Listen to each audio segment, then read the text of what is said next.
문학이라고 하는 걸 우리가 배워요. 문학을 배우는데 지금 우리 오늘 한 것 중에 향가라고 하는 게 어느 위치에 있는지를 살펴보기 위해서 설명을 하는데 향가부터 해서 시가 되니까 문학 볼게요. 문학을 크게 나눠보니까 운문 그리고 산문 이렇게 두 가지로 나누더라고. 근데 이거는 2등분 한 거고 3등분을 해보니까 뭐냐면 운문은 서정갈래고 산문은 서사갈래라고. 3등분 하게 되면 뭐냐면 극갈래라고도 나와요. 그 다음 이 각각의 섹터에서 가리키고자 하는 목적이 분명히 다른 거지. 그리고 운문으로는 운문은 운율이 느껴지는 글이야. 산문은 글자가 어떻게 되냐면 흩어졌다는 얘기야. 전에 말했듯이 운문에서 보면 운자는 우리가 전에 했듯이 이렇게 쓰잖아. 울릴 운자야. 그러니까 글자가 아래 위로 이렇게 막 울린다는 얘기야. 그래서 이건 리듬감이 있는 글이다 해가지고 서정갈래 대표적으로 시가 나온 거야. 근데 서사갈래는 이게서 운문이 아니고 산자야. 산자가 이렇게 해서 흩어질 산자야. 운문하고 산문이 있을 때 흩어질 산자가 뭐냐면 시에서 운율이 느껴지기 위해서는 세 가지가 있더라고. 단어가 반복이 되든지, 문장이 반복이 되든지, 아니면 글의 형식이 반복이 되든지. 과거에 형식적으로 딱 틀을 짜놓고 이 안에 글자를 막 집어넣었단 말이야. 글자가 움직일 수가 없어. 그런데 이것을 펼쳐가지고 쫙 펼쳐나가자 자기 마음대로 흩어져 돌아다니게 만들었단 말이야. 그게 산문이라는 뜻이야. 그러니까 산문의 서사갈래에서는 소설이라고 하는 게 있을 수 있고 교술갈래라고 하는 게 있다고. 그래서 이걸 네 개로 나눠보게 되면 딱 이렇게 되는 거지. 시, 소설, 그리고 교술갈래, 그리고 극문학 이렇게 되는 거지. 그래서 우리 글 보면 이것이 서정갈래고 이 부분을 대가지고 서사갈래고 이것이 극갈래가 되는 거고 이것을 또 두 개를 묶어 보니까 이거는 산문이 되는 거고 이거는 운문이 되는 거고 이거 두 개를 합해서 문학이라고 얘기하는 거예요. 여기까지 이해가 된 거 맞지? 자 그러면 시를 보니까 시에서 과거에는 형식을 틀을 딱 잡아놓고 이걸 이렇게 하게 되면 운율이 느껴지더라는 거야. 대표적으로 3, 4, 4, 4 3, 4, 3, 4, 3, 5, 4, 3 이렇게 글자를 메꿔놓고 나면 읽을 때 운율이 저절로 느껴지더라는 거야. 그래서 이런 것들을 우리가 뭐로 배울까? 고전으로 배우는 거거든. 앞에 말을 했지만 시에서 지금 오늘은 현대시를 배우지. 현대시를 배우고 과거에는 어떤 시, 무슨 글이 있었을까? 우리가 배우는 게 많잖아. 가사도 있고 그리고 시조도 있고 한시도 있고 그리고 향가도 있는데 이거를 딱 나눠보니까 현대시는 형식적으로 자유롭게 쓴 거, 자유시라고. 앞에 거는 정형시라고. 그래서 우리는 고전시를 배우는 게 아니야, 어찌 보면. 우리는 현대시와 반대되는 정형적인 틀을 지닌 시를 배운다. 형식이 정해져 있는 시를 배운다라고 과거를 봐야 된다고. 이거 국문을 가르칠 때 과거에 있는 형식을 딱 생각을 해보니까 뭐가 있냐면 형식을 지닌 시 중에서 가장 오래된 글이 뭐가 있는가 보니까 향가들이라고 하는 거야. 향가하니까 향가에서 기본적인 어떤 형식이 있었는데 형식이 계속 발전되어 왔다고 보는 거지. 향가가 발전을 해요. 그리고 향가의 영향을 받아서 한시 말고 시조가 발전해요. 시조가 경기체가를 발달을 해가지고 가사가 발전해요. 가사문학을 해가지고 한글이 발달하면서 한글 소설 그리고 판소리계 소설이 발달해요. 그래서 맨 처음에 어떠한 형식으로 정해져 있다는 걸 가리키기 위한 목적으로 향가를 배우게 된다. 이 앞에 했던 말이 바로 그 말이야. 그러니까 이해가 되지? 자, 그럼 좀 추가해 볼게요. 그렇게 해보니까 향가라고 하는 거에 대해서 설명을 해보니까 향가가 시기적으로 앞에 삼국시대부터 넘어가더라고. 왜냐면 삼국시대 지나고 난 다음에 통일신라 시대가 되고 통일신라 시대가 지나는데 고려시대가 되는데 왜 고려까지 넘어가요? 고려부터는 조선 초까지 해가지고 중세국으로 봐야 되는 거 아닌가요? 라고 하다 보니까 통일신라 말에 사실 고구려 광종 때까지, 고려 광종 때까지 향가가 있지만 고려 초까지만 말을 하고 가장 완성된 통일신라, 이 뒤에 후반기 쪽에 완성된 향가의 틀을 배우는 거야. 지금 아까 말했던 틀을 배우는 거야. 아까 말했던 틀. 향가는 결국 여기 나와 있는 정형시의 틀이야. 틀을 배우는 거야. 틀을 배우다 보니까 향가의 기본적인 형식에 대해서 중요하게 되는데 살펴보니 어느 중간인지 모르겠는데 사구체가 있었다. 그리고 팔구체가 있었다. 그리고 십구체가 있다라고 하는 거죠. 사구체부터 시작이 되고 팔구체부터 발전을 해서 십구체 가장 세련된 형식의 향가를 살펴보다 보니까 몇 가지 기본적인 틀이 있더라. 처음에 이렇게 해보니까 1, 2, 3, 4 1, 2라고 하는 틀인데 이 앞에 공통적인 단어가 있더라. 뭐냐 그러면 이 납부라 그러는데 납부라는 부분인 게 뭐냐 아라고 하는 감탄사가 존재하더라. 앞에 거에 분위기를 말을 하고 뒤에 자기의 감정을 말하는데 이 이전에 있었던 글이 있었단 말이야. 뭐냐면 황조가라고 하는 글이거든. 황조가 펄펄 나는 저 꾀꼬리 암수소로 정답구나 봤다고. 난 다음에 외로워라 이내 몸은 니와 함께 돌아갈 거 해가지고 앞에 또 성경 구성이 있더라고. 그런데 우리나라 방식으로 우리나라 문학에서 정형적인 정형시의 특징을 지니고 있는 특징이 없는 거야. 우리는 뭘 배우냐 그러면 향가를 가장 오래된 정형적인 틀을 지닌 글로 배우는 거야. 이건 뒤에 뭐라고 발전된다? 뒤에 살펴보니까 향가가 볼게. 향가는 볼게. 딱 요약을 해보자. 우리나라 국문학에서 가장 오래된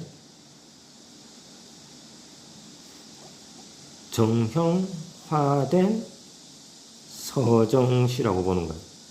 그러니까 이거 우리나라에서 국문학이라는 건 당연히 한국 사람이 감정을 가지고 한글이나 한문으로 썼겠지. 가장 오래된 형식으로 정형화된 서정시니까 가장 오래된 형식으로 최초일 배워야 되는데 정형화된 틀을 보니까 틀이 4구체, 8구체, 19체로 되어 4구체, 8구체, 19체 형식 이렇게 발전됐더라고. 그래서 1, 2, 3, 4, 1, 2, 3, 4, 1, 2라고 해가지고 나온 이 구체 보니까 아라고 하는 감탄사가 있더라고. 그래서 이게 시험에 나올 수밖에 없는 거지. 앞에 나와 있는 게 모두 가장 세련된 것은 19체다. 시험에 나오는 거고 아라고 해서 시상이 지박되는 방식이 있다. 19체로 나오는 거란 말이야. 누가 썼는가라고 해서 살펴보니까 이것은 승려와 화랑이 썼더라. 근데 우리가 지금 살펴보는 창기파랑가나 방금 수업했던 창기파랑가나 제망매 같은 거 전부 다 승려가 썼잖아. 근데 그 안에 있는 내용들 중에서는 승려가 써가지고 뭐가 있었냐면 불교적인 색채, 불교적 색채를 띤 단어, 미타찰 같은 단어가 있지만 화랑에 대해서 창기파란 것처럼 기파랑에 대한 화랑에 대한 얘기를 하는 것도 있고 팔구체는 모축지랑가 축지랑에 대한 얘기를 하는 것도 있더라고요. 그래서 주된 작가는 승려와 화랑으로서 추론하는 거야. 추론하는 거야. 다르게 말하면 승려나 화랑 말고 다른 사람도 있을 수 있다는 얘기야. 어디서? 이 앞에서 많이 볼 수 있다는 얘기지. 그래서 사구체, 헌화가 같은 것도 볼 수 있지만 별로 중요하게 다루지가 않는다. 우리는 지금 향가라는 틀에서 정형화된 틀이 있는 걸로 가장 오래된 걸 보기 때문에 틀이 갖춰진 걸 보니까 어디에 포커스를 맞춘다? 19체에 맞춘다. 그래서 4구체, 8구체의 중요성은 19체에 비해서 떨어진다고 보는 거야. 방금 해서 1, 2, 3, 4, 1, 2, 3, 4, 1, 2 하는 형식으로 나오다 보니까 이게 뭐가 비슷해? 뭐냐면 초장, 중장, 그리고 종장으로 나눠져 있는 시조와 비슷하더라고요. 시조와 비슷한 걸로 해가지고 앞에 시조는 뭐의 영향을 받았다? 향가의 영향을 받았다. 이리 설명을 해야 국문학이 발전되는 주체라고 생각을 할 수가 있는 거죠. 자, 그럼 너희들한테 물어본 게 되게 간단하고 의도적인 거예요. 어떻게 보면. 맨 처음에 자 조선이 있습니다. 현대가 있습니다. 현대가 있습니다. 현대시가 있어요. 현대가 있는데 현대문학이라고 볼게요. 현대문학이라고 본다면 과거에는 문학이 없었나요? 아니, 저 고대 상고시대 문학이 존재했어요. 그리고 중세 국어도 존재했어요. 현대와 가깝기 때문에 가까울 근자를 써서 근대 문학도 존재해요. 내가 지금 시대, 국어, 문학 따로따로 적은 거는 필요하게끔 자기한테 필요하게끔 그렇게 이해를 하면 돼. 중세 국어 오늘 한 김에 조금 중세 국어 라인까지 적어볼게. 자, 국어를 공부를 하는데 지금 우리나라 이렇게 삼국으로 나눠져 있단 말이야. 이게 삼국으로 나눠져 있어. 고구려가 있고 백제가 있고 신라가 있는데 이게 표준어도 표준어에는 흩어져 있던 시절에 어느 순간 통일신라로 만들어져 가지고 하나의 국어가 문화가 완성되던 시대가 있었다고. 이 문화가 완성되던 시대를 다 묶어 가지고 우리는 뭐라고 하냐면 상고시대를 배우는 거야. 그러니까 삼국시대가 들어가겠지. 삼국시대. 혼론하다가 이제 통일신라 시대. 이제 하나의 문화권으로 형성된다. 그래서 상고시대야. 옛날인데 언제냐면 그보다 더 옛날이야. 그래서 옛날 문학인데 그보다 더 옛날 문학. 이렇게 하다 보면 어디까지 포함할까? 고조서까지 포함하는데 문학 작품이 없단 말이야. 그래서 교과서에서 가르치려고 하는 형식이 있는 걸 보니까 향가를 가르칠 수밖에 없는 거야.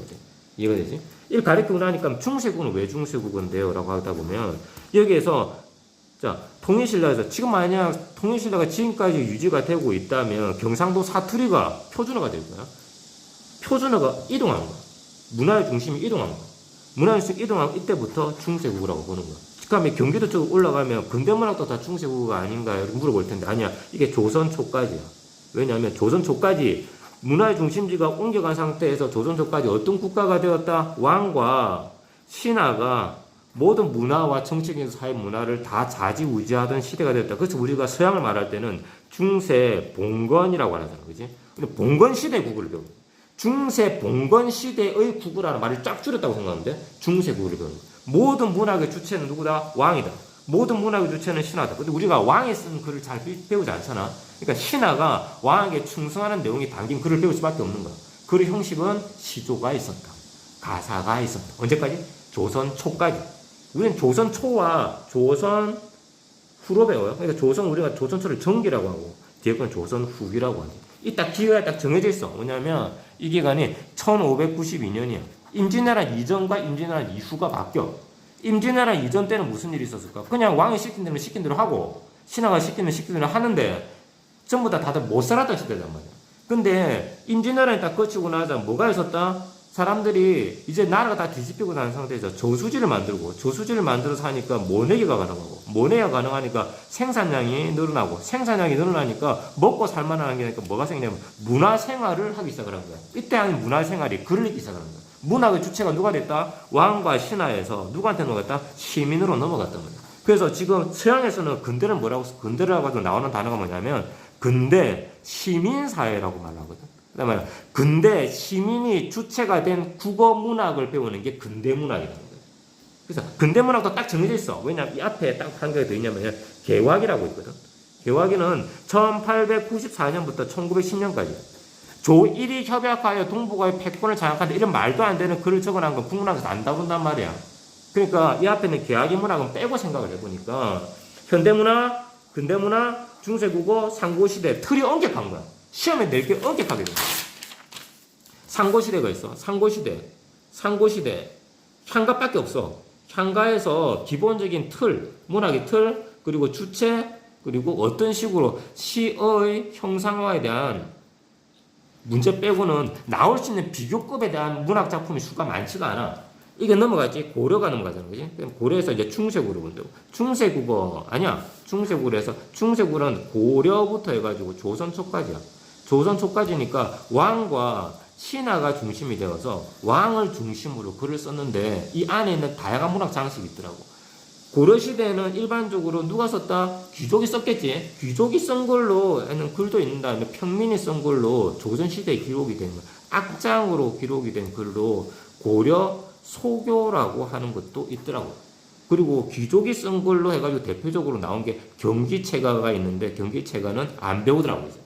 이 경기 어떻게 하냐고 잘 안 배워. 중요하지가 않아. 자, 그러면 많이 하는 게 시조라는 게 있더라고. 시조가 중요한 게 여기까지 오거든. 조선초, 조선, 후기, 그리고 개화기, 그리고 현대에 이르기까지 시조를 하니까 시조가 중요하니까 시조를 엄격하게 많이 가르쳐야 되는 거야. 이때는 자, 이 몸이 죽어주고 일백번 고쳐주고 백골이 진토된 넋이라도 있고 임양한 일편단신 가실줄이 시랄 쓴 거는 그 쓴 거를 가르치는 이유는 그게 언제 썼냐면 고려 말에 쓴 거야. 고려 말에 이미 시조가 완성됐다고 하는 걸 은연중에 가르치는 거지. 이 몸이 죽어가서 무엇이 될 거 아니 복례산 제일봉에 낙락당선되어 있어. 백설이 망궁거리에서 독야청천하는 글자수도 똑같더라고. 글자수도 똑같고 3장, 6구, 12음보 그리고 45자 내외로 되어 있는 거는 고려 중기 시작해서 고려 말의 형식의 틀이 만들어서 언제까지? 지금까지 이어지니까 많이 봐야 되겠지. 그다음에 그대로 이어만 왔다고 아니야. 조선 초에는 뭘 했다고? 어시조 그리고 평시조 이걸 평시조라고 하는데 평시조 그리고 어시조 그리고 연시조로 발전을 했고 이 뒤로 내려와서는 사설시조로 발전을 하면서 시민들이 평민이 쓰기 시작했다고 설명을 해야 되니까 그래서 문학의 주체가 넓어져야 될 거야. 문학의 주체가 넓어져. 우리는 이렇게 형식적인 글이 점점점 시조로 넘어와서 시조에서 발전이 되어서 거의 형식도 발전을 해가지고 이제 작가층도 늘어나서 다양한 주제로 이만큼 썼습니다. 말을 해야 국어가 뭘 가지고 국어가 발전하는 주체가 될 수 있는 거예요.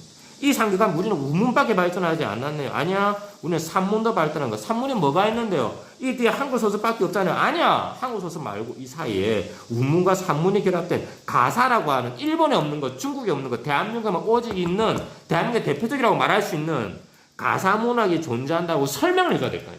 그래야 우리 문화에 대한 자부심을 가져요. 그래서 너희들이 뭘 보냐면 이 중심을 배우는 거야. 이미 조선 초에 만들어진 가사가 임금에 대한 충성에 대해서 얘기를 하다가 나중에는 충성에 대한 얘기하는 이 기점에 해서 너희들이 배우는 게 뭐지? 송민국과 사민국을 배우면서 임금에 대한 충성이 높아졌다. 중세국에는 말할 거고, 이 뒤에는 가사 문학이 한글 가사도 많이 나오면서 다양한 주제로 남녀노소 구별할 수 없게 다양한 주제로 쓰여졌다. 나중에 판소리까지 연결될 만큼 하면서 국어가 점점 발전되는 주제로 다니는 거야. 그럼 이걸 딱 요약하고 보면 결정을 해야 되죠. 처음에 뭐가 있었다고. 이 형식이 뒤에 뭐가 발전됐다고. 발전된 이 형식이 우리만의 것으로 점점 발전이 됐다고. 이 형식이 앞에 있는 또 다른 거 해가지고 더 크게 발전이 됐다고. 이건 또 더 크게 발전이 됐다고. 해볼까? 앞에 향가가 있는 거야. 향가가 뒤에 발전했어. 그리고 난 다음에 향가가 시조로 넘어왔어. 시조로 넘어와가지고 시조가 평시조, 그리고 어시조, 그리고 연시조 발전을 했어. 이래 해가지고 뒤에는 사설시조로 발전을 했다가 시조하고 고려시대에 경기체가 합해가지고 이건 산문, 그리고 산문과 그리고 운문과 그리고 산문의 형식을 결합해서 뒤에 가사문학으로 발전해. 가사문학은 뒤에 점점 더 발전을 하게 돼. 가사문학은 한글 가사로 발전하고 내방 가사로 발전을 하고 또 이거 판소리로 발전을 하고 또 한글 소설 발전을 하고 판소리계 소설로 발전하는 방식으로 되니까 그래프가 어떻게 됩니까? 국문학은 발전하는 주체가 되는 거야. 그러니까 각각의 단원에 대해서 배우고자 하는 목적이 뚜렷한 거야. 이걸 잡아야 돼. 그렇지 않으면 내가 고3한테도 물어보거든. 야, 시조가 언제부터 적어졌어? 통일신라. 미친 거야.